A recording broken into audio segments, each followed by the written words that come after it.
saka ndokuti vanhu vese vari kuda mafoni uyai munyoresa monyoresa mafoni amuri kuda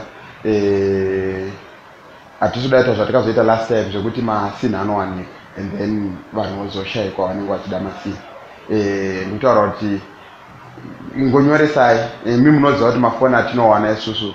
haisi one type tinongoona mafoni akasiyana siyana and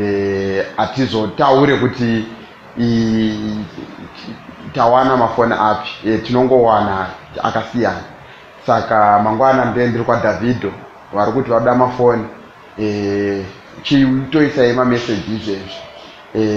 handidi kuzoita zvatakaita unplugged yekupedzisira iya yekuti masini akawanika and then vanhu vanozovada vava kushayika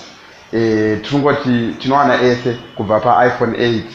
8 neiPhone X iyo ndiyo imwe chete nemaJ maSamsung nemaEdge tinowana futi maHuawei maMate 8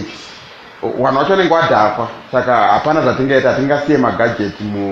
muHICC hapana hazvizoratidzewo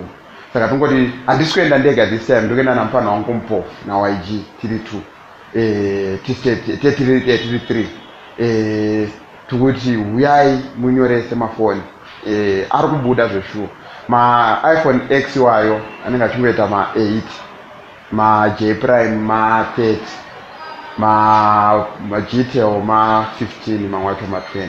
zvine chingodipenda nekuti iGTEL type iyi saka ndikuti vari kuda mafoni musazoti German havana kutaura German ndataura hatiri zvekuunplugged hatisi kuda kudzokorodza zvekuunplugged zvati kuti mafoni anenge apo vanhu vakwashaya